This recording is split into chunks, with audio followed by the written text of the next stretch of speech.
there's one thing I like more than a tech pavilion, it's a nerdy tech t-shirt.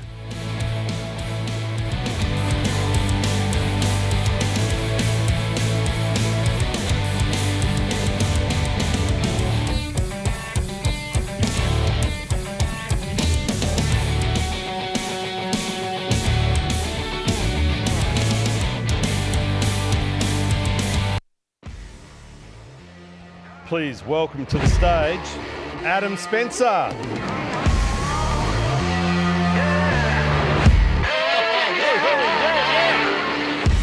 Come on, IT Nation Connect ANZ, make some noise, yeah! Welcome, welcome, welcome. My name is Adam Spencer, really excited to be back as your MC for 2025 at IT Nation Connect ANZ. Doesn't that just roll off the tongue? Welcome, one and all. Can I start by acknowledging the land upon which we meet today is land that was traditionally under the custodianship of the Gadigal people of the Eora Nation. I pay my respects to elders past, present and emerging, and in particular welcome any First Australians who might be joining us here today. Now, if you're standing at the back of the room, I respect your right to stand. Great for the glutes, great for the hammies. Got a lot of seats down here if you'd like to come, and some great seats, as always, right in the front row. Come and join us. This is the first year, you might know, that we've had an IT Nation conference in every geo, EMEA, ANZ, and of course North America. I was in Denver just last week watching how they get it done stateside, and I'm really excited at what we've got planned for you over the next couple of days here, because I was on stage last year when ConnectWise made that promise that Sydney would become part of the official world tour. We've delivered on that, and I think it's fitting as a result of that the audience I look at here this afternoon, I know, is not just my brothers and sisters from Australia in the MSP community. We've actually got 8 different countries represented in the room at the moment. So if all my Australian brothers and sisters, if you can take your happy sticks, just warm them, rub them together a little bit, because the Aussies in the room are about to give a massive round of applause for all our international guests. As I name the country you might be from, feel free to stand up and give us a wave or make a little bit of noise. But my Aussie brothers and sisters, we'll do it in reverse alphabetical order. Let's first of all welcome all our friends from the United States of America. Yeah, come on. We've got delegates here from the United Kingdom as well, yeah? Yeah. We've got people here from Singapore. We've got guests from the Philippines. We're joined by our brothers and cousins from New Zealand. We've got delegates from India in the room. And no amount of striking stewards and stewardesses at Air Canada could stop our friends from Canada getting down here as well. So give them a massive round of applause. Now, I was really excited while I was trawling through the delegate data, because I thought we had someone here representing Denmark, and I was pretty pumped. I thought, someone from Denmark at IT Nation Connect ANZ, that is someone who knows how to claim a tax-deductible holiday on the other side of the world. Unfortunately, I did a deeper dive into the data. The person from Denmark was someone from the United States who ticked the wrong box. So there you go. Put that on your to-do list, ANZ. Let's get someone from Denmark here next year. What do you need to do by way of housekeeping before we launch into the keynotes? I hope you have downloaded the IT Nation Connect ANZ mobile app. It is your one-stop shop for everything you need over the next few days, okay? Download the app. If you downloaded it a while ago, refresh, make sure it's ready to go. This is where you get your personalised agenda. It's where you've got maps of the facilities here. You've got your live updates coming. Can you do us a favour, and as you decide where you want to attend when you have options over the next couple of days, make sure you do load up a personalised agenda. It's a pretty big, multi-tentacled beast, this event. We don't have to change many things, but occasionally if something's massively oversubscribed, we might change the room or something like that at reasonably short notice. So the best way to avoid any confusion, load up your own personalised agenda, and always just make sure a couple of minutes before you head off to what you think your next session is, just quickly refresh the app, make sure we haven't had to move something at the last minute or anything like that, okay? You've also got the event map here, as you can see. We're here in the general session ballroom here. Straight across there is the Solutions Pavilion, where a lot of the social events are. You've got down one level from us where the sessions are during the course of the day, and there's a yellow room there that's just, if you like the colour yellow. Now, I think that's where the meetups are happening as well, okay? So familiarise yourself with that. It's pretty simple, just over 2 levels here at the Hyatt. But if at any stage you're a little bit confused, don't panic about that sort of stuff, okay? There will be tomorrow morning a light grab-and-go breakfast. We spoke to you guys last year and got some feedback that you really wanted a more sort of like a modern business, agile, mobile breakfast experience. You can grab stuff in the Solutions Pavilion from 7:30 till 8:30 tomorrow morning. And I'd like you to do that because our first keynote session tomorrow does start at 8:30, okay? But in general, if you've got any trouble, you've probably already seen as you came in here today, our events desk, just down there near the lift, okay? The events desk is your life raft over the next couple of days. Those people know absolutely everything. If you're having any trouble downloading the app, get yourself to the events desk. If you're not sure where you're meant to be or what time something starts, go and ask them at the events desk. They will set you straight, okay? If you're too nervous to come up and ask the MC for a selfie, go to the events desk and they'll set you straight. They'll say, look, I know he's a fantastically famous megastar, but he's surprisingly approachable. He's very easy to get on with. He absolutely loves having his photo taken. So just go and speak to him and he'll sort that out as quickly as I can say click, okay? The events desk over there is where you get everything sorted out. And we really want to see you here at 8:30 tomorrow morning. So aim to be here at about 8:15 at the latest, please, so we are ready to go on time with our keynote session tomorrow, redefining MSP efficiency and profitability on the ConnectWise ASIO platform. Okay, and once we're done here, we'll be heading across to the Maritime Ballroom Solutions Pavilion for our opening reception, which goes until about 8:30 at night. So, now to get our keynote started, I'm going to invite someone to the stage who probably doesn't need much of an introduction. You no doubt know that he is the Senior Director of IT Nation. You might know that he's an ex-MSP owner of many years standing. But unless, like me, you've taken a bit of a deep dive into his LinkedIn page, you might not know he's a self-described, very average three-putt golfer and refers to himself on his LinkedIn page as a, quote, midnight kebab aficionado. Now, looking out the window at the rain we've got today and probably tomorrow, I don't think he's going to get much chance to practice his really bad putting, but his knowledge of where to get a great kebab at midnight will doubtless prove essential over the next couple of days. Please welcome to the stage the one and the only, Nick Moran.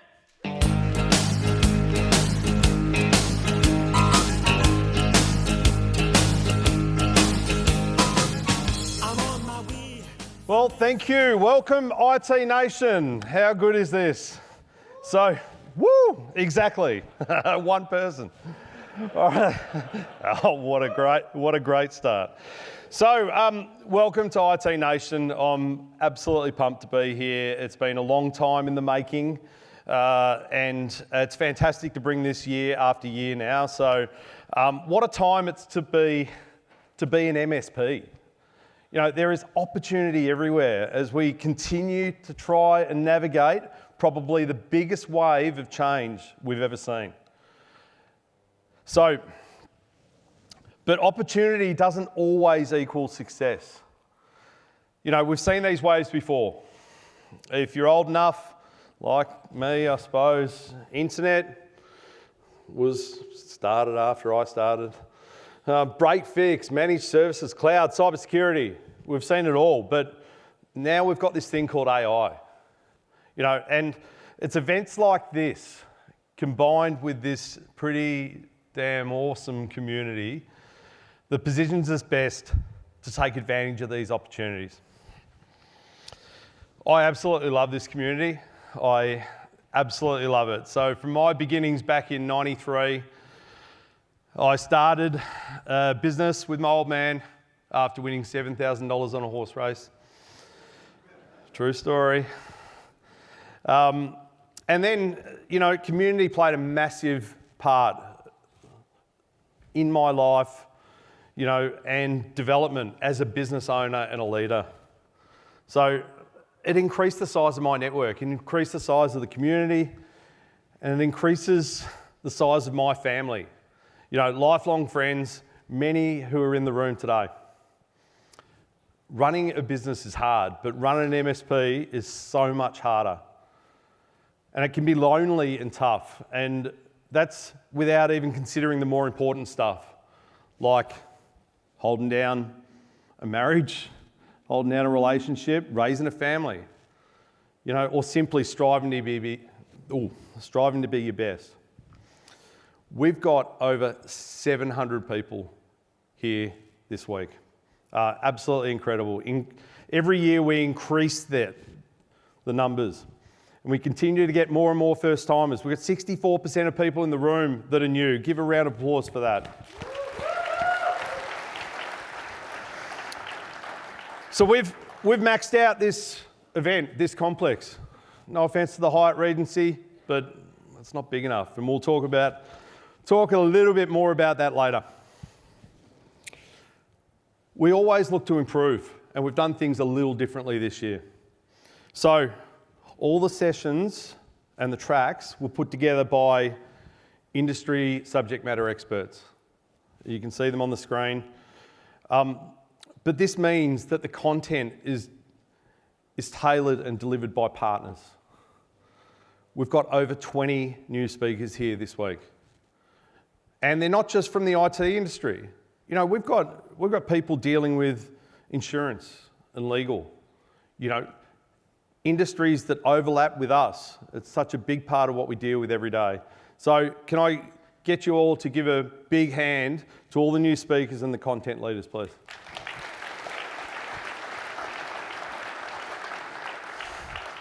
So I mentioned how proud we are of this event.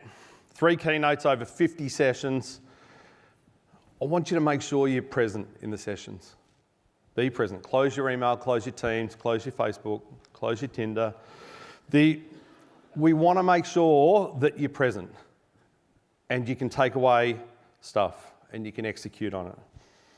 The magic occurs, though, outside of a lot of these rooms. Get involved in the Solution Pavilion. It's a big part of what we do. Our solution partners help put on this event. You know, it's the ecosystem that we're so proud of in these IT Nation events that makes these events truly special. And don't assume you know what a vendor does. Go in, have a chat to them, see how they can improve your business.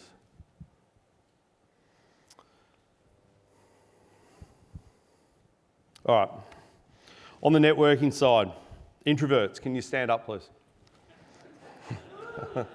See, yeah, it's an oldie but a goodie. Now, look, our industry's full of introverts. All right, we get it, but get uncomfortable. You know, have a conversation with another partner, have a conversation with a vendor, get outside your comfort zone.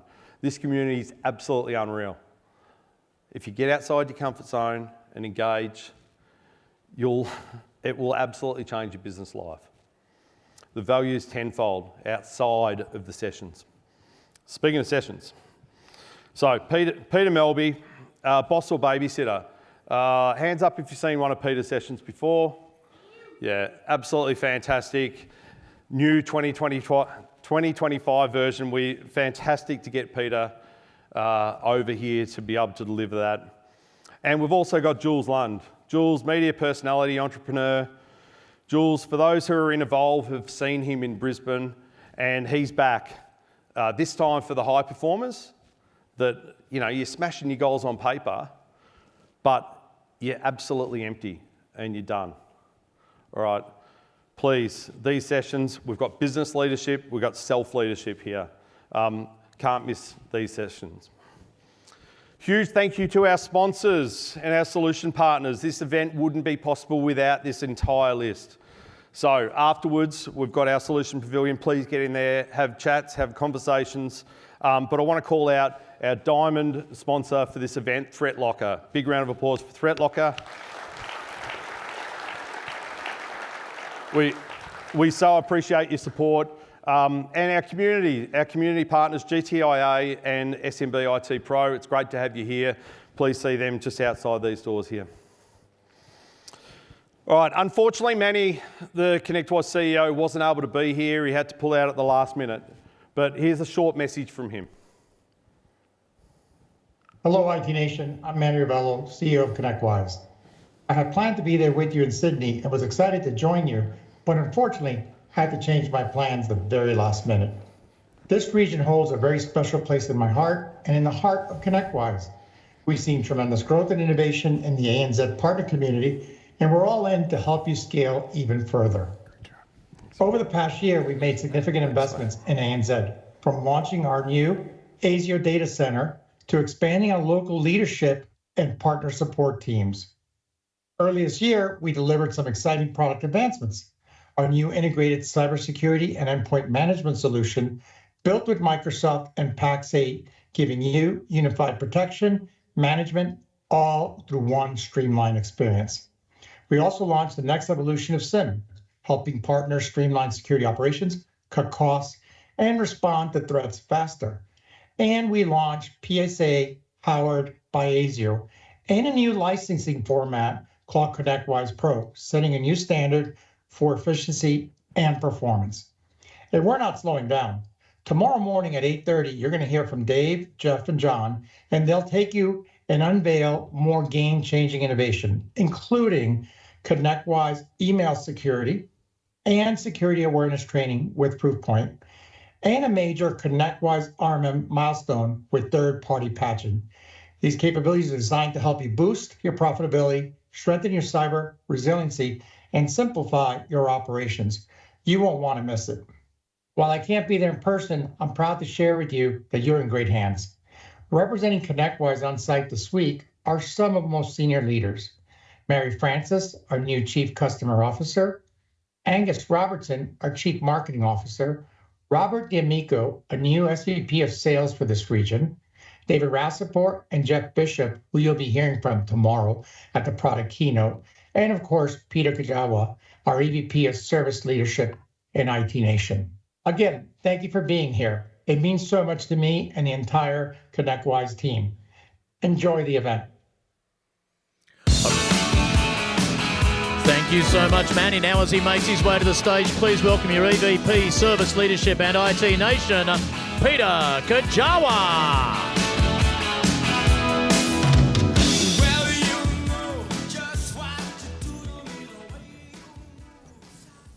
Well, welcome everybody to IT Nation Connect ANZ 2025. I know, Nick, welcome to you.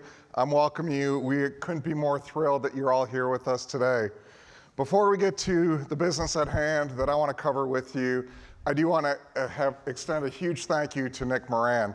Nick is not just here emceeing and providing a little bit of content tonight.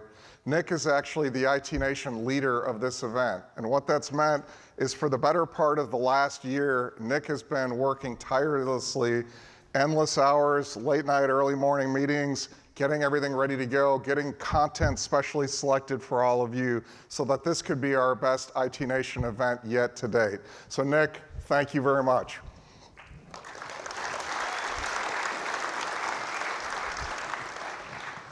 In December, Manny came to me and said, Peter, I love what you guys do in service leadership. I've been running service leadership for about 3.5 years, and Manny said that it's making a great impact on the community.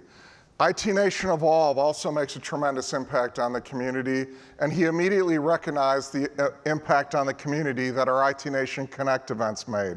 And Manny came to me and said, I'd like to put all these together. All of these organizations impact the partners out in the community in a different way. So let's put these together. I'd like it to report to me, and would you take it over and run it? And I said, yeah, I'd love to do that, Manny. And there's 4 goals that we came up with right out of the gate. Number 1 goal was we love these events. We're huge believers in the power of these events, the transformation possibilities that they present, and we wanted to go even bigger with our IT Nation events. There's a lot of competition, we know that. We know that there's more events than ever in the industry. As somebody who ran an MSP for 11 years, I know how precious your time is and how difficult taking time out of the office to travel to these events.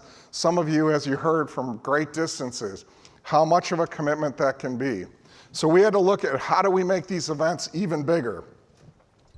First thing that we did was we made the decision that we were going to cut ticket prices. And this ticket prices for our events, on average, we cut 40%. We recognized that we had just gotten to be a little bit too expensive. And for us, we'd rather have more MSPs in attendance at the event and have a really healthy event. And did it work? You bet it worked. IT Nation London sold out. IT Nation Secure, better attendance than last year. And this event, I'm really excited to announce, sold out today. So thank you for being here. We're really, really excited to have you here. Second goal was there is nothing like the IT Nation Evolve community. The power of the peer groups is incredible. It transformed our MSP. The second year I was there, we joined a peer group, started to benchmark, started going to quarterly meetings, and we turned around an MSP that was losing $1.5 million a year to being a successful MSP that this year will do somewhere in the neighborhood of 23 million. That would not have happened if it wasn't for peer groups. I'm a religious believer in the power of these groups. And so our goal is to double the participation in the Evolve peer groups worldwide. And you'll hear more about Evolve later on when Nick comes back on the stage. Number 3 is we want to maintain our open ecosystem and community of communities approach. Nick showed you our solution partners that we are excited to have with us tonight. What's unique is we actually compete as ConnectWise with some of these solution partners. But we recognize that an open ecosystem is a healthier ecosystem. We recognize that this brings more of you to our events if we are the town square for the industry. So we are continued to be committed to this. And I want to extend a special thank you to all of our solution providers who are here. We are symbiotic as MSPs with our solution providers. If we are not delivering, solution providers are not delivering value to our MSP community, our MSPs cannot be successful. And if our MSP community is not successful, neither are our solution providers. So we're all in this together. Take time, go into the pavilion tonight, take time, learn about what they do. Of course, learn about what we do at ConnectWise as well. But we're really excited to have everybody here. And last is even more content. We have this incredible content team within service leadership. We produce annual reports. We do all of this benchmarking data. We have a great content team within IT Nation. But historically, we didn't work together. That changed in December. We now have a single content team. And we are back on the cadence of doing quarterly newsletters. I'll show you the next one that's coming soon. Okay, so those are the 4 goals for IT Nation. And we're really excited so far with the progress. So speaking of service leadership, you'll hear tonight about the 25th anniversary of Evolve. You'll hear about the 15th anniversary of Evolve in ANZ. But it's also our anniversary at service leadership. This is our 20th year of benchmarking the IT industry worldwide. And if you are not benchmarking, I encourage you to stop by the booth, learn more about what we do for benchmarking. It's extremely affordable, and we're making it more affordable. In honor of our 20th anniversary, 20% off. So stop by, and we can give you more information or talk to your ConnectWise rep. Coming soon, one of those reports that I refer to is our annual remuneration report.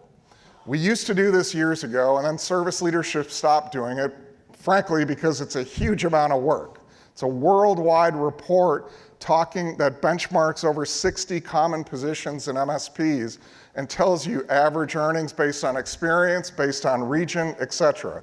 Okay? The data comes 100% from MSPs. And the way that we get this data is right here. Starting October 1st, supply your data into our portal. It'll stay open until the end of November, and you will receive a free copy of the full version of the report. Okay, the full version of the report is about 400 pages, but don't worry, you can go right to the ANZ section and look at that data. But last year, we over doubled the amount of participation in this region.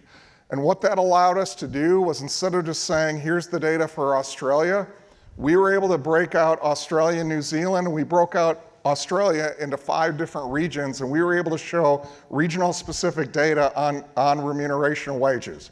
Okay, so please get your data in. It's about a $3,000 value for you to get the report. And in addition, anybody who supplies their data will get an early look at wage inflation in December. We will send out a short report to anybody who provided their data. All right, so shifting gears, I still have my service leadership hat on. It's one of the 3 hats I wear, so you get a bunch of data. And we're going to start with the opportunity. Okay? This is Canalys data, but the opportunity today for managed service providers is as strong as it has ever been. $608 billion worldwide opportunity for 2025, And this market is the #2 market in the world for managed services. 29% of that is in this market. So great opportunity for all of you ahead. But the growth trajectory of managed services does feel a little different these days. This is service leadership data. Each of these blue lines shows 4-quarter over 4-quarter growth of managed service revenue only. Okay, this does not include projects or any other revenue. This is managed services. We also stripped out private equity from this sample. Why? Because we wanted to get a more pure look at organic managed services growth. And our private equity friends that we benchmark tend to get a lot of growth through acquisitions, not organic. So they grow organically as well, but we wanted to have a more of a pure look at organic growth. Okay, and this is what it showed. Historical growth of managed services has been for eons right around 12%. Okay, it's a range from 10 to 14%, but right around 12%. Then as we were heading into COVID, it started to come down a little bit. COVID hit and we were off to the races. Okay, you can see the high water mark of growth worldwide was 25.3%. As fast as it went up, it came back down. It came back down and the low water mark was 8.2% in Q3 of 24. But the good news is it's been coming back up and we are now back into our historical range. The reason I'm showing you this, and the next slide I'll show you, is because I get a lot of questions about managed service growth. And the questions usually are, it's really slow out there. What's going on? Well, yeah, it feels a lot slower, okay? When you compare it to the growth that we saw just a few years ago, we are not in the mid-20s anymore. We're back down, but we are in a historical normal range. And what's really interesting with the data is that now managed service providers are more profitable and have better gross margin than they did at the peak of that growth. Why? Because that growth, a lot of it was fueled by price increases that were necessary due to massive wage inflation. Your largest cost input as an MSP is your people. Okay, and when that cost goes up, and it always goes up at a faster clip than you're able to recoup it through price increases, you see a lot of downward pressure on managed service gross margin. So we're not in the end of days. We are in a normal time for managed service revenue growth. Okay, and profitability and gross margin today are better than they were at the high water mark you see on the chart. So what does this look like in this market? Very similar pattern. The good news is we're not down to 10.4%, we're still at 12%. We're right at that normal historical growth range. Okay, and last quarter was a really good quarter. And so focus on your business. The growth opportunity is there. And the improvement has been tremendous. Okay, what you see on this chart is the third column is showing currency adjusted average MSP for the rest of the world. Okay, on the far left, you see where we were 2 years ago. The second column shows the last year, the last 4 quarters. What do you see? Yes, the average MSP in this market is smaller than the average MSP worldwide. But in every indicator shown, you see great improvement year over year. Revenue, gross margin, adjusted EBITDA percentage and dollars, and recurring revenue as a percentage of total revenue. Okay, this is a solid improvement year over year. You're doing the right things in your business. Keep doing those things and you will continue to see growth, continue to see improved profitability, and you'll continue to see that adjusted EBITDA percentage catch up with the rest of the world. You're headed on the right track. You have a great opportunity ahead of you. That being said, not everybody is doing great right now. This is the data for Q2 in this market, and what it shows is the entry point for best-in-class top quartile profitability was 16.3%, with the average being 22.3%. The bottom quartile, unfortunately, almost everybody was losing money. The entry point was 0.4% or lower, and the average loss was 4.6%. Okay? That's heartbreaking to us. Nobody should be losing money today. This business, as Nick mentioned, is too hard of a business. It's a challenging business to run an MSP. So I will be doing a session tomorrow at 1 o'clock. If you're one of those MSPs that's looking to get out of bottom quartile or median up to best in class, I'll be doing a session tomorrow on Boost Your EBITDA, and we'll show you some practical ways that you can think about this and things that you can implement in your business right away. All right, big topic, obviously, AI. Nick mentioned it earlier, and I want to talk about it a little bit. I want to talk about it in a little bit different way than maybe it's been talked about at other events that you've been at, okay? The excitement around AI is incredible. You might say the hype around AI is incredible, okay? But I know, because we talk to so many MSPs and peer groups, I also know that there is real concern out in the community about the impact of AI on the business model. And I get a lot of questions about this. And last week, a partner stopped me in a peer group room and said, Peter, do you think that the best days of the MSP industry are behind us? What's going to happen with AI? And based on the reaction of the rest of the room that he was in, this question was on the mind of a lot of people in the room. So I want to talk about it a little bit. I was able to get my hands on an article that had this quote in it. Managed service providers will be obsolete in the next 5 to 10 years. Pretty powerful statement from 2011. Okay, and those of you who are in the industry remember what that time was like. I remember going to my first big event and sitting down and talking to MSP owners. And I just entered the industry 6-7 months earlier, and these owners were telling me what a terrible career decision I had made. That this industry used to be great, but SBS servers going away. Cloud is gonna be automatic, and all the cloud vendors were talking about how you wouldn't need support because everything will just work perfectly all the time. Okay, and what are we gonna do if they don't need us to go on site? Why would my customers need me anymore? Peter, see if you can get your old job back. Heard things like that a lot, okay? Well, I'm glad I didn't listen to them, because the last 14 years has been the best run of growth in the industry. The last 5 years has been the best run of profitability in the industry. We have record M&A activity happening, record valuations happening. Our industry has seen the best days ever over the last years since this quote, okay? So the same thing that was talked about then is being talked about now. But it is going to change. The industry is going to go through a significant revolution. We're already in it today. If you're in Evolve, you know the term curve jumping. Okay, what's a curve jump? Every industry goes through growth curves.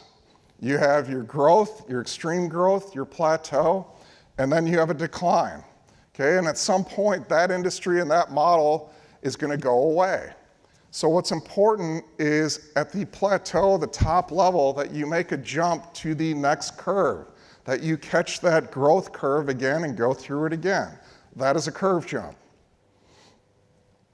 And if you go back in our model over the last several years, we think if you distill it all down, yes, there's been a lot of nuance to the business, but really it's come down to a couple of curve jumps.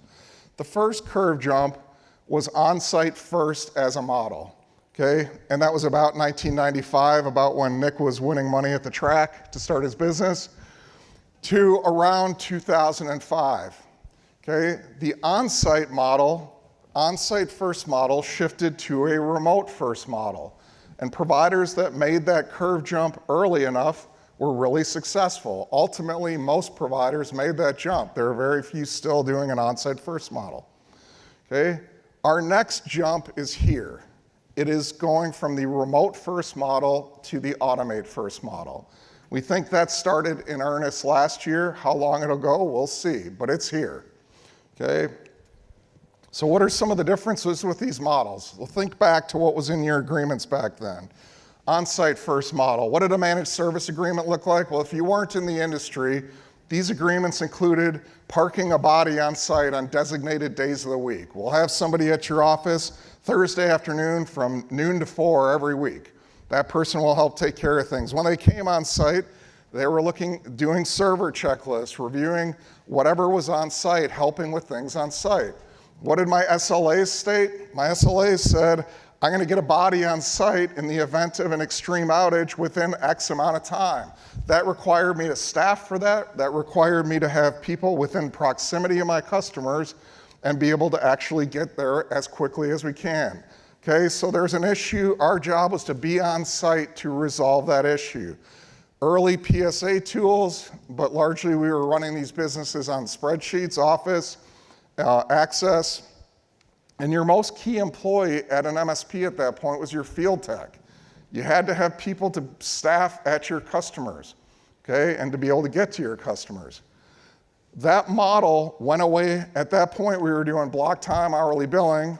When we went to the remote first model, that changed, okay? Now we're talking to our customers saying, we don't need to put somebody on site Thursday afternoon from noon to 4 anymore. If you need us, call us.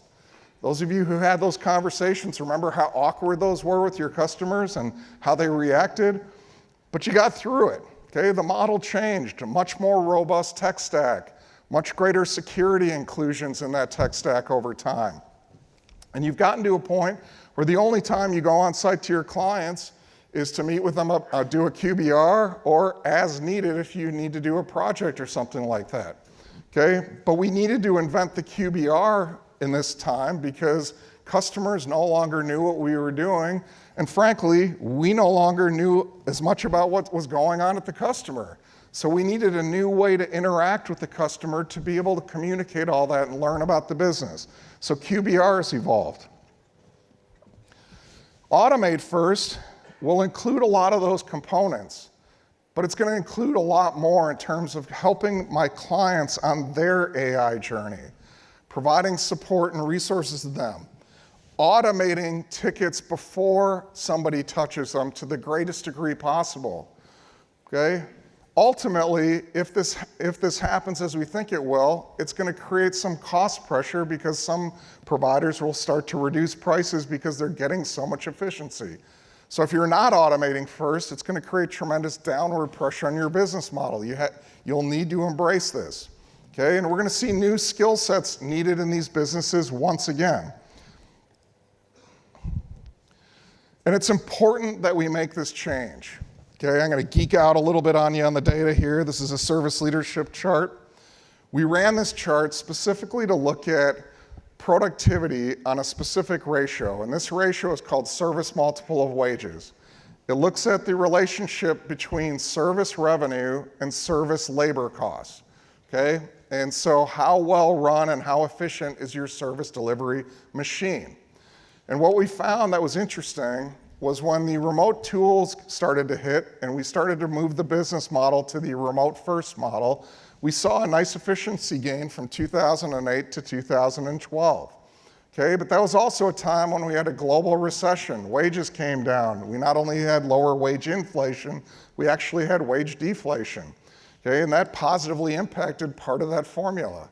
But what's interesting is since 2012, across all three, best in class, median, and bottom quartile, we've actually seen this go down. Okay? Why? Well, because the efficiency gains that you are picking up through the tools and the increased prices for your customers are not keeping up with your cost of labor to deliver the services. AI and automation gives us a chance to reverse that if done right. Okay? In service leadership vernacular, we talk a lot about operational maturity level. And on the left, you see a staffing pyramid for a typical MSP help desk. And this one has 14 employees. And as you can see, the smallest number of employees on the low OML MSP are level 1 techs. They have more level 2 techs, they have more level 3 techs, and so forth. Okay? A high operational maturity level MSP, a best-in-class MSP, looks like it does on the right. They have a singular tech stack. They're extremely disciplined in who they bring on as customers, and have their onboarding process set up in a certain way. Their documentation is better. There's all these different characteristics. This allows them to have a greater ratio of level 1 techs, fewer level 2, fewer level 3, and so forth.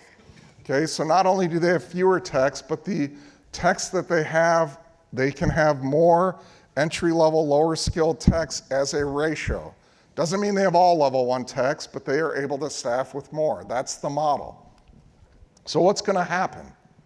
Well, with AI and automation, those same practices that make those high OML MSPs will allow them to automate first. If you have a more disciplined tech stack, your ability to automate that tech stack will be greater. If you are doing all of these best practices running your business, your ability to take advantage of these opportunities will be faster.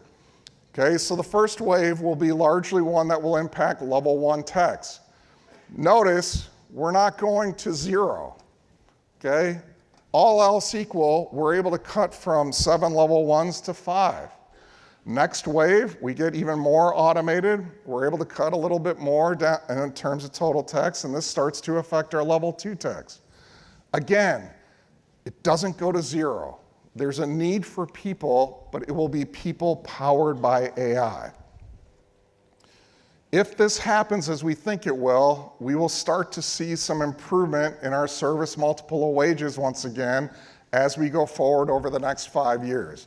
When that happens, that'll have tremendous gains for every MSP in terms of managed service gross margin and profitability. This is, in my opinion, the single most important ratio that we look at in all of our benchmarking. We have to fix this, and this gives us the opportunity to fix it. Okay, so we don't believe that the need for humans is going to go away. We don't believe that the need for human interaction from your customers is going to go away. We don't think that the need for MSPs is going to go away. We think all of it's going to change radically, and your customers are going to be looking to you to add value in ways that they don't even know about today necessarily, and you'll need to react, we'll need to react as an industry. But this is a curve jump opportunity for MSPs to choose to make that curve jump. And it's being made today. This is data that is real data from a partner that you will hear about tomorrow, Mangano IT. Okay? They will be featured in our product keynote, our innovation keynote at 8:30. You do not want to miss this. Not only are they achieving greater efficiency and doing it with less employees relative to the size of their team before, their ticket data, everything, it's incredible. But what's also amazing is that their CSAT has improved in the process. Okay, so this does not mean automation means that you're going to sacrifice your customers in the process. You can do both, and you'll hear about how to do both tomorrow at 8:30. You don't want to miss it. And speaking of how to do AI and automation, this is our next Service Leadership Quarterly newsletter. It will be coming out in September. If you want to be notified anytime we have new newsletters, any new publications, anything from Service Leadership, you can sign up here and we'll let you know right away. Follow us on LinkedIn as well, and we also let you know there.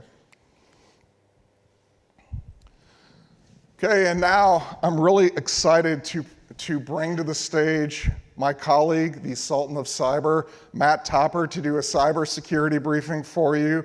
Matt has come over from the US, and Matt, let's go.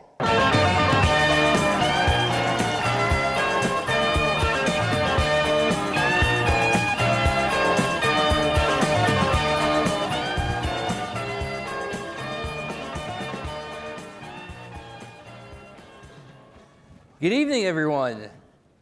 It's great to be here speaking with so many people who know firsthand what it's like to keep clients protected in an ever-shifting threat landscape. For those of you who don't know me, my name is Matt Topper. I'm a cybersecurity expert from the US. I use the term expert loosely. I don't know if you can actually call yourself an expert in cyber ever. I spent almost my entire career in the US MSP world, hands-on, in the weeds. And now on the vendor side, my role is to work with other MSPs. I kind of still feel like I am one. Work with both sides of the table and work on our education content for IT Nation. I won't show you my bio side. I've been in the space for about 20 years, everything from a tech all the way up through director, CTO, CISO of a SaaS company. Worked at small, medium, and very large MSPs, building security programs out. Fortunately or unfortunately, I'm probably most famous for being the creator of the subreddit r/MSP. I don't know if anyone here follows that, but sadly, that's my mark on the industry. Really, I'm just a sysadmin who likes being on stage these days. And I'm also the property owner for our IT Nation Secure conference. So this past year, we reinvented the entire event. And the community made it clear that we were on the right track around the themes of educate, connect, defend. We made it interactive. We added technical breakout sessions. We added hands-on labs. And this was so successful that we decided to bring this to every IT Nation Connect event going forward, to making security an ingrained, deeper part of events. We're on the right track. Each of the IT Nation Connect events going forward will feature deeper, hands-on technical security content, just like this did. So I want to talk about the threat landscape for a little bit. So we've seen some changes, some shifts in initial access vectors over 2024. Unsurprisingly, 56% are valid credentials with no MFA, still. That means phishing, really. Valid account means phishing. Sometimes it means credentials in the dark web. Normally it means somebody clicked on a link. 34% increase in attackers exploiting vulnerabilities. That's a big deal. What does that mean? Patch your stuff, right? Patch your firewalls. Patch your microphone firmware, apparently. I'll just have to project. And finally, 6% of initial access vectors came from exposed or improperly configured RMMs. And this is a theme. We've talked about on stage, if you've ever seen me speak or if you've ever met me, we've talked about the potential risk of an unpatched or improperly configured RMM system, right? It's a force multiplier. It's the most valuable assets that we have in our organizations as MSPs. And what we're seeing is some of this stuff is now going from hypothetical to actual. We've talked about, hey, this could happen one day. If you have RDP open, this could be a problem one day. This stuff is actually happening now. I think that's the big difference, seeing the RMM attacks start to multiply. This is a survey of data of the cyber landscape in APAC. 76% of MSPs reported, or businesses, not just MSPs, 76 reported that they had more breaches, this is capital B breach, not just incident mislabeled as breach, in the last 12 months. 86% are having problems with increasing complexity and tool sprawl. How many of you have like 25 security tools in your stack and it's hard to manage? I know I did, certainly. It took a full team to manage that stuff. It's a real problem. 87 are seeing increased maturity on the attacker side. So what does that mean, right? We're talking about AI. We're talking about ways that attackers are now becoming more sophisticated. So gone are the days of spray and pray and just kind of hoping that things don't go well. These are real sophisticated attackers. And AI is only making that barrier to entry easier. And we'll talk about AI in just a little bit. But I think the most telling stat from this survey is that a lowly 21% of organizations believe that their cybersecurity program is very mature. And I would bet the actual number is significantly lower than that even, who are very mature. Let's see if we can raise that number up. So where are some things to start with on cybersecurity? One of the big things is framework alignment. You've probably heard this talked about forever, right? Align with NIST, align with CSF, align with CIS benchmarks, Trustmark. The actual framework doesn't matter that much. Pick something and follow it. You don't know necessarily what you're missing without that. I want to take a minute and thank Stu and the rest of the Evolve team. They gave me an opportunity to sit in some of the Evolve meetings this week. And I run the cybersecurity, or one of the cybersecurity groups in the North America region. And one of the things that stood out to me was just how similar the issues were between various regions. We're all fighting some of the same problems. We're all dealing with many of the same threats. And maybe the regulatory landscape is a little different, but I like to say threat actors don't carry passports, right? They don't need visas to get somewhere. We're all just going opportunistic. And I thought it was telling that things are not that different. We are all fighting the same problems here.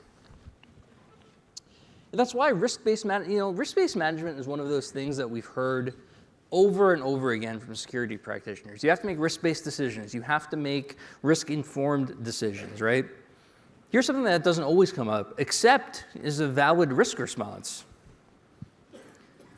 We just don't know how to do that necessarily. We're so busy trying to take risk down to zero that we forget that. Next thing, attack surface awareness. So what I mean by that is know where your data is. When we think of attack surface awareness, it's very easy to get tied in the technical minutia of workstations, servers, desktops, all that stuff. It's really just saying know where your stuff is. Do you know that your clients are feeding something into online ChatGPT tools or LLMs? Do you know if they're using some shadow IT server? Like, where is this stuff? That's how you protect it. But if you take one takeaway from this, it's that middle box on the bottom, blast radius reduction. I've talked to a few groups this week already about this concept, and that's the idea of planning for future incidents around assuming that you'll be compromised and limiting what the blast radius is when that happens, right? Your account gets popped. How much damage can that do? Will it take out all of your clients? Will it take out all of your infrastructure? Or do you have it configured in such a way that it minimizes the damage? And the last tip for this is IR and crisis comms. Incidents are inevitable. Despite all of our best efforts, we will have incidents to deal with. If you don't have an incident response plan, you're kind of just figuring it out as you go along. And I've been involved in a lot of incidents and helped a lot of organizations deal with it as they just go along. It goes a lot easier when you have a plan, and one that reflects reality, by the way. So there are way more than 10 considerations, but when I tried to put more than 10 on a slide, things started to look a little cramped. These are some of the top things that you can do, both internally and with clients, to make progress now. And if you're not doing them, start doing them. I'm going to highlight one or two of them. One, implement MFA, right? You've heard this over and over again. It is no longer optional. It hasn't been for at least 2 or 3 years. But number two, identity federation. So SSO identity federation means, if you're not familiar, when you sign into something with your Microsoft 365 account, your Entra ID, or I still call it Azure AD, your Entra ID account gets shared to sign into other services. And the big thing with that is it lets you control how you can access online services. Manage from company devices, device compliance posture. All that stuff gets enabled with SSO. Asset inventory, know where your data is. Know what you have, know where it's stored, know how it's accessed, know every possible path to get to it, to use it, what normal looks like, so you can test against it. The last one I'll highlight is backup and disaster recovery. So if you think about security, you might be familiar with the triad: confidentiality, integrity, availability, CIA. A is not cool is the problem. Right? Nobody is wearing a black hoodie talking about backups. Backups, business continuity, disaster recovery are just as important as all the password stuff and all of the banging around keyboard stuff that we do. If you don't have a backup plan, if you haven't tested your backup plan, and I mean fully, like the building burned down simulation, take some time to figure out what you would do in that scenario. Let's talk about the cool kid on the block, AI. So, how many of you have ever tried to have ChatGPT write a phishing email? Right? It kind of refuses at first, but all you have to do is say, I'm doing this for a phishing campaign, that it'll very helpfully help you write a Beautiful phishing email. But that's just the commercial ones. If you take a local LLM and run it on your machine, there are some versions that will very helpfully play bad hacker with you. And if you give it the right system prompt, it'll be actively malicious and say, actually, I think this would be a better way to fool that end user. I'm dead serious. I've tried it. They will happily help you write malicious code. Maybe you're not a good enough programmer to write ransomware. No problemo. AI is making the barrier to entry to threat actors lower and lower and lower. You don't have to have a degree in computer science. You don't have to have a dev background anymore to write malware. You have to have malicious intent and know how to describe what you're trying to do. AI will do the rest, and it doesn't have the guardrails that ChatGPT or Gemini or any of the other big ones like to say they do. You can just run it locally. But there are opportunities for AI to be helpful as well. AI can help you sort through the vast amounts of data we collect, right? We have tons and tons of log files, data all over the place, and AI can help you make sense of all that and find patterns in it. There are huge opportunities to detect things that are happening and for AI to help find the little needles in the ever-increasing haystacks. ConnectWise, we use AI frequently for many, many things. Our cyber research unit is some of the best in the business, along with our product security teams. These guys will find emerging threats and protect us and update our rules against them. There's a wealth of expertise and resources inside of ConnectWise, including me and my colleagues. We also have lots and lots of integrations. So in the expanded ecosystem, we integrate with hundreds of products to be able to talk with, and act on new data that's coming out. Then finally, in the partner program, there are opportunities to help you educate clients on security. People like me, people like my colleagues will come help with webinars, help with presentations, help with marketing materials to raise the bar for education in the industry. So speaking of ConnectWise CRU, the 2025 threat report is out. No, it's not a test of whether anyone will scan this QR code. I really did think about putting a fake one in there, but this is just a real, regular QR code to get to the download site. The threat report talks about what we're seeing most commonly, what you should be looking at protecting you and your clients against. It's hugely valuable. QR code is right there. And finally, I'd like to highlight two sessions. So going back to my point about going from hypothetical to reality, Mitch tomorrow will be talking about hypothetical to reality when a third-party provider gets breached. We always talk about potential risk here. We're always looking at security controls, asking them about their reports and how they do things. Here's what happens when they actually have something. And then on Friday, I'll be talking about how I secured that large MSP, that one that got very large, and how we can do it regardless of how big you are. I think we turned ourselves into one of the most secure MSPs in the world, and you'll hear how we did it. With that, thank you, IT Nation. I am happy to go into more details in the hallway. I'd like to talk about the power of community. My name is Arlen Sorensen, CEO and founder of HTG Peer Groups, and I'd like to talk to you today about the power of peers. And how do you feel about what's just been on today with the ConnectWise network? Oh, it's fantastic. We're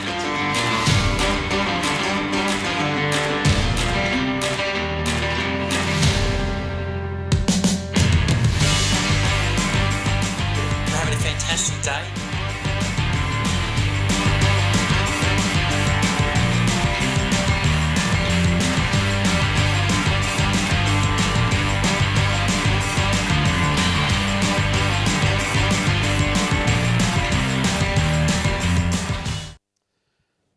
Well, the power of community, and we're so fortunate to have these guys on stage with us. Zorn Barner. Zorn? Will you ask me to say hello? Yeah. Okay, Correct. hello. Is your microphone up? Yep. Hello. All right, and Arlen Sorensen, the OG of Evolve Peer Groups. And so we're actually celebrating 25 years of Evolve this week, or this year. So Arlen, tell us a little bit about it. How did it all start? Well, I wish I had a napkin with an awesome plan on it, but that's not how it really happened. Any of you around in 1999? I bought into the hype around Y2K. I hired 13 engineers the second half of '99 because we were going to have the greatest opportunity in this industry we've ever seen. Kind of reminds me of where are we at with AI and the hype there. But Y2K did not come to Iowa. It missed it completely. And by March, we were bleeding cash in a very serious way because I had a bunch of people on the bench with no work to do. We couldn't figure out what we were doing wrong. So we decided to call 3 other companies in the state and just get together and compare notes, and found out they didn't have any business either, which told me that we had to downsize. And so it's the one time in my career that I actually had to do a significant layoff. We laid off 13 out of 30 people. But that was a lesson in the power of community and getting together and talking about what's really going on. So we continued to do that. I never had the intention of really creating more than one group that we could leverage. But over time, people heard about it and they wanted to be part of it. And so we started to grow the program, and it's exploded into what it is today.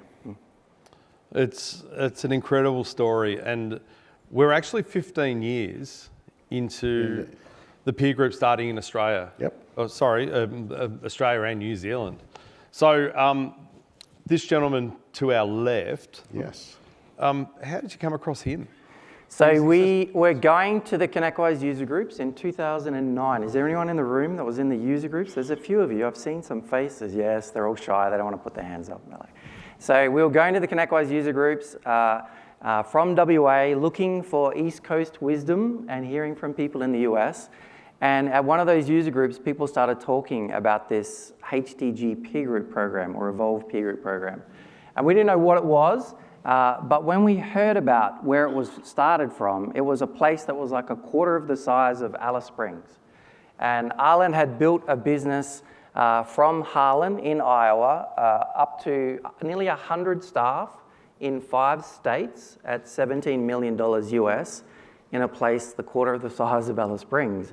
And he had started a peer group, and the more we heard about it, the more we were curious as to what it could do for us, how it could help us grow, and what were the blood noses that we could avoid as we were growing our MSP.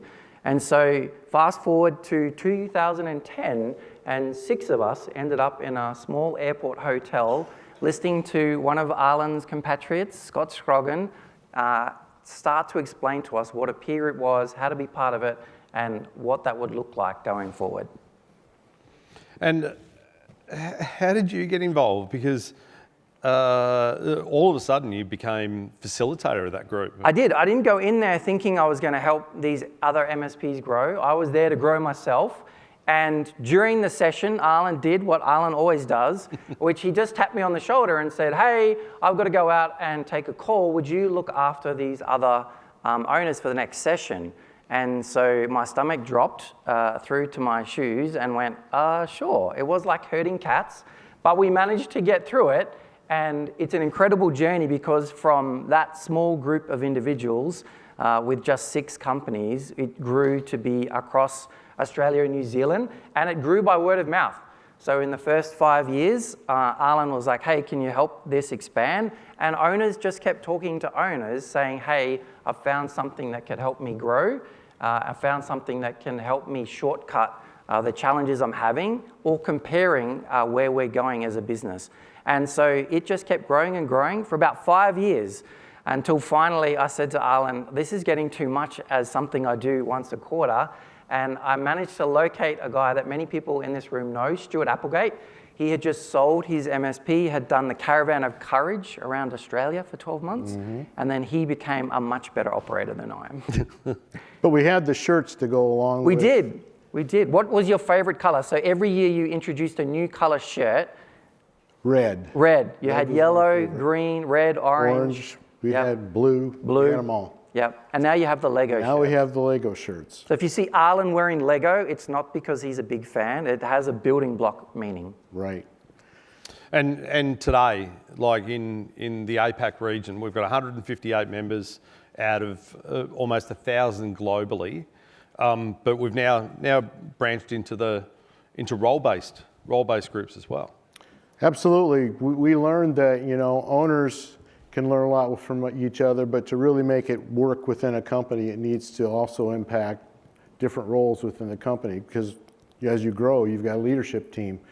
And so we are providing those services around sales and service and COO, and we'll be adding some additional roles down here in 2026. Awesome. And I think the stats speak volumes for what you've created over 25 years. I mean, you know, EBIT is up, or profitability is up 28% to those who aren't in the peer groups, and also growth, you know, 20% is 20% more than those not in peer groups. So it's an incredible legacy that you've created, and yeah, it's absolutely changed my life and many others in the room. So we congratulate you, Arlen. It's been a great ride, you know, and the number I'm really most proud of is we went over $4 billion in revenue as an organization this year. And so from a few members meeting in an airport hotel to now having a global community that's generating that kind of revenue is pretty amazing.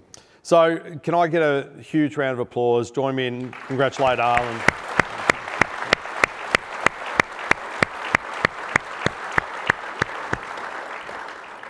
We've actually got something else. So Peter's joining me on stage right now. Yeah, we're really excited. We at IT Nation have selected one individual over all of our years for a Lifetime Achievement Award, and given that award one time previously. It's really special to us. It's an award that celebrates dedication and selflessness to the IT community as a whole.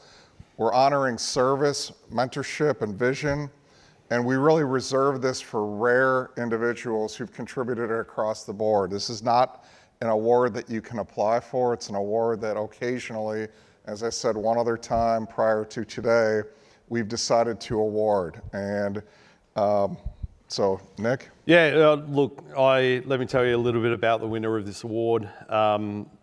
Founding APAC Evolve member, founding APAC Evolve facilitator, facilitator of the ConnectWise user groups, global ConnectWise advisory member, and global Evolve advisory member. So please join me in a round of applause for honouring Zorn Barner, our lifetime achievement. Thank you, Pete. Thank you, mate. Thank you. Thank you, Arlen. Thank you. Thank you. Cheeky Nick Moran. Do I get a photo? Yeah. Oh, there he is.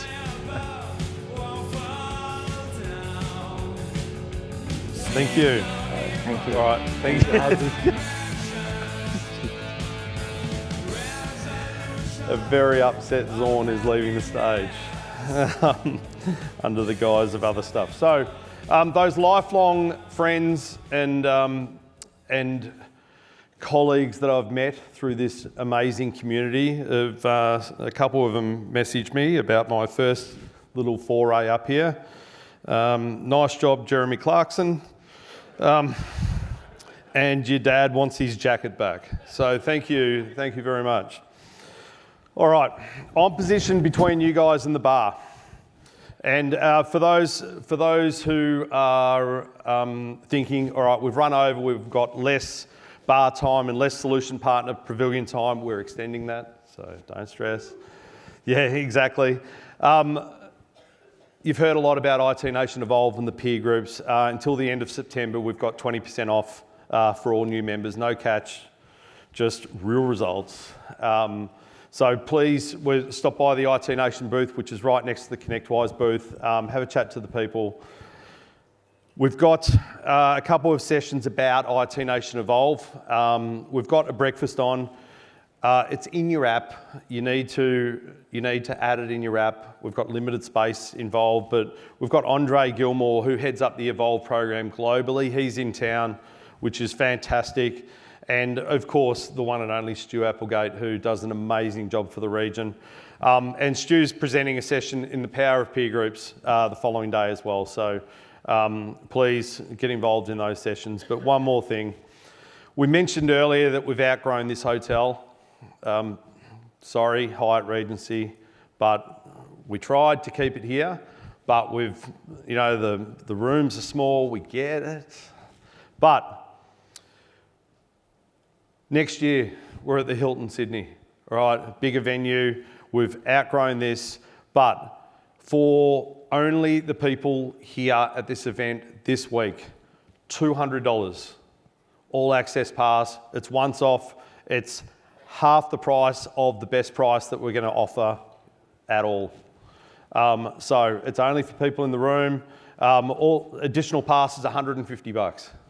So we couldn't make it any better, and we're trying to provide value for the people that are here today. So please jump on board that.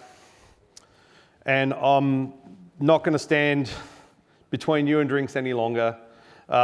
Thank you to Proofpoint, who's sponsoring and hosting the welcome reception. Engage deep, get uncomfortable, network, all right, and be present in the sessions. Let's go to the welcome reception and let's get involved and get excited.